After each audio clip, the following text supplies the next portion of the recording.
Salvador é cor, é muita alegria, mas também é muito antiga e guarda suas cicatrizes do passado. Uma dessas cicatrizes está bem à mostra no mercado modelo, e mesmo com muita gente afirmando que tudo não passa de lenda, os relatos das testemunhas falam bem mais alto, confirmam que seus subterrâneos estão cheios de atividade sobrenatural. Então fica aí, essa noite vamos para os túneis do mercado modelo e de quebra dar uma passadinha na Ilha do Medo. Mas antes de assistir, para não esquecer, deixa aí seu like, se inscreva, se interne, ativa o sininho. Vamos juntos rumo aos 60 mil pacientes.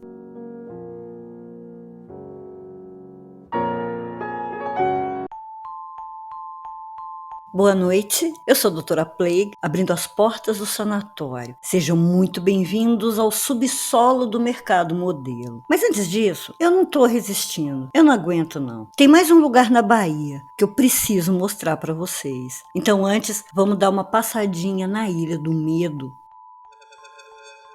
A Baía de Todos os Santos é um arquipélago com 56 ilhas, e entre elas está a Ilha do Medo. Desde 1991, essa pequena ilha, com uma área total de 12 mil metros quadrados, e também seu entorno, passaram a fazer parte da estação ecológica da Baía de Todos os Santos. Pequena, lindíssima, desabitada e assombrada. Uma de suas particularidades é não ter fonte de água doce. Já teve uso militar e no século XIX foi uma colônia para leprosos. As ruínas ainda estão lá e são o epicentro da atividade sobrenatural da ilha, que também tem outras assombrações. Como não tem água doce, apenas alguns animaizinhos rastejantes vivem por lá. Poucos pássaros também chegam de passagem e a vegetação é de restinga e manguezais. Somente se pode chegar perto na maré alta.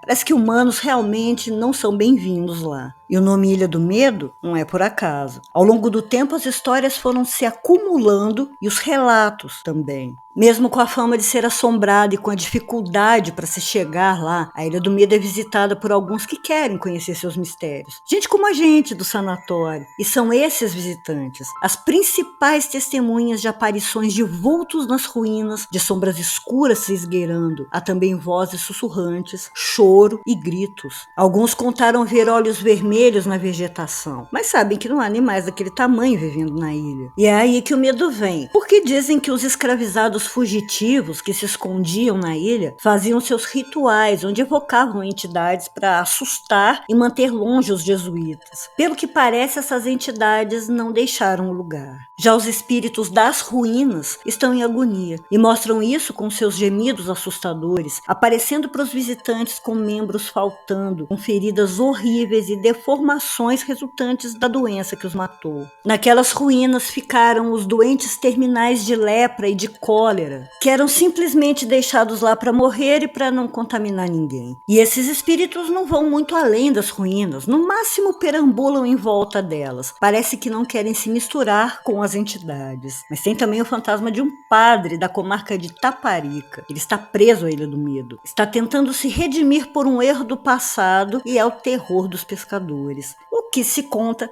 é que ele teria recebido um bom dinheiro para que rezasse uma missa na ilha, mas não fez isso. Ele não morreu na ilha, mas mesmo assim sua alma está presa a ela. Então ele vive aparecendo para os pescadores, os chamando para que assistam à sua missa, para que ele faça o serviço pelo qual foi pago, né? Tudo isso na tentativa de encontrar a redenção. E dizem ainda que a ilha teria impedido a invasão da Baía de Todos os Santos pelos holandeses. Quando eles estavam se aproximando da Ilha do Medo, não enxergaram do navio deles uma ilha, mas sim uma nau portuguesa muito bem equipada para uma batalha, e isso os teria feito sair de lá rapidinho. Muita gente evita ir até lá por medo de seus espíritos e seus mistérios, e por isso acabam perdendo a oportunidade de conhecer um lugar lindo. Há também muitas recomendações de que ir até lá durante o dia é mais seguro, já que a grande parte da atividade sobrenatural se manifesta depois do pôr do sol. Eu acho que não tem por que ter medo, desde que se respeite a história e os espíritos e entidades do lugar. Aliás, né, isso tem que ser feito em qualquer lugar, assombrado ou não.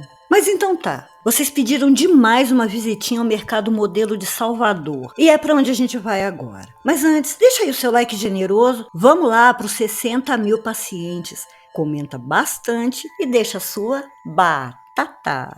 E finalmente, Bem-vindos ao Mercado Modelo de Salvador, o ponto turístico mais procurado pelos visitantes que chegam à cidade, onde se encontra de tudo. Tem lembrancinha, tem comidinhas, artesanato, tudo típico da Bahia e tudo distribuído em mais de 260 lojas. E a sua história é bem quente. A gente desculpa a brincadeira, mas é que 5 incêndios atingiram o mercado, sendo 4 deles no prédio antigo, que foi inaugurado originalmente em 2 de fevereiro de 1912. Ele surgiu porque a Cidade Baixa precisava de um centro de abastecimento e vendia de tudo: fruta, verdura, cereais, artigos religiosos, bebidas, tudo mesmo. Ficava próximo ao prédio da alfândega, esse inaugurado em 1861.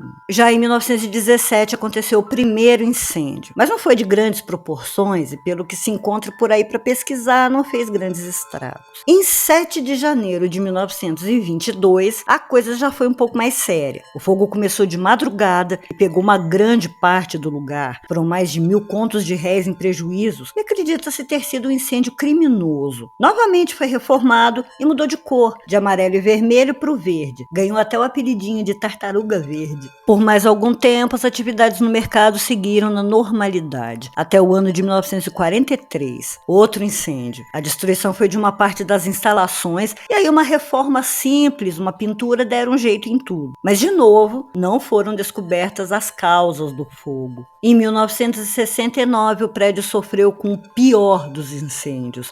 Esse sim foi dureza. Tudo foi destruído e o pouco que sobrou precisou ser demolido, porque era arriscado para as pessoas. E o mercado precisou então mudar de endereço. Foi aí que em 1971 passou para o prédio onde funcionava a terceira alfândega de Salvador. Mas nem a mudança de prédio livrou o mercado modelo dos incêndios, porque em 1984 aconteceu mais um. Esperamos que seja o último, né? Houve uma reforma bem rápida e tudo voltou a funcionar em pouco tempo. É muito movimento, muito barulho, muita cor, pessoas circulando o tempo todo. Mas às vezes um vulto passa rapidamente ou alguém escuta uma voz sussurrando ao ouvido, mas não vê ninguém. E não somente os visitantes contam esses relatos, como também os trabalhadores do mercado modelo. Mesmo os que nunca viram uma aparição ou não levaram um susto com vozes sem corpo, dizem que a atmosfera é pesada. Quase não dá para sentir isso em horas de muito movimento, é claro, mas quando as coisas se acalmam, alguma coisa parece estranha. Isso tudo tem origem no subsolo, nos túneis abaixo do mercado, que hoje são usados para o armazenamento de mercadorias. Lá parece ser sempre noite e, por estar abaixo do nível do mar, está constantemente alagado. As luzes amareladas já deixam quem precisa ir até lá com a espinha gelada. Mas isso piora demais quando se ouvem correntes arrastando, gritos de socorro e gemidos de dor. É como se os pontos escuros escondessem alguma coisa assustadora e escondem. Segundo dizem, aqueles túneis foram usados para amontoar e prender os escravizados recém-chegados da África nos navios negreiros. Eles passavam dias naquele lugar sem nenhuma luz, com pouco oxigênio, e quando a maré subia, tudo inundava. E aí os que não morriam pelo horror da longa viagem, pela fome ou por doenças, morriam pela tortura e castigos ou afogados na maré alta. E eles continuam lá, se manifestando de várias maneiras. E claro, temos eles, os heróis, os vigias noturnos, sempre em pânico e sempre contemplados. Em 2015, um deles estava fazendo uma de suas rondas no mercado fechado, quando uma parede de vidro se espatifou sem nenhum motivo aparente. O homem quase morreu de susto, então chamou os colegas, os outros seguranças, que rapidamente chegaram ao local só para ver que a parede estava intacta, como se nada tivesse acontecido. A maioria dos trabalhadores do mercado modelo sempre vai até os subterrâneos acompanhados. Alguns contaram terem sentido muita tontura, dor de cabeça e disseram ser perturbador quando as correntes começam a arrastar e as vozes começam a pedir ajuda. E é claro que muitos historiadores dizem que tudo isso não passa de lenda, que a época da construção do mercado bate com a época da escravidão, blá, blá, blá, blá, blá. Mas, como há mais relatos de testemunhas e investigações sobrenaturais do que o que os historiadores dizem, adivinha aí em quem que eu acredito. E vocês? Comenta aí. Será que é só lenda mesmo? Muito obrigada por ter assistido até aqui. Se você ainda não é um paciente desse sanatório, se inscreva, se interne, cutuca o sininho para não perder nenhum vídeo. Se inscreva lá no nosso canal de crimes. Deixa o like, me ajuda a chegar aos 60 mil. Se quiser me ajudar mais ainda, tá aí o nosso Pix para eu comprar ração, remédio para os nossos bichinhos. Você também pode ajudar sendo um padrinho ou madrinha a partir de R$ 1 pelo Apoia-se. Também pode comprar a rifa e concorrer no livro dos Warren. Todos os links estão aí, ó, na descrição, lá no finalzinho, e aparece toda hora nos vídeos, com o link do nosso Instagram. Doutora Play, fechando as portas do sanatório. Boa noite.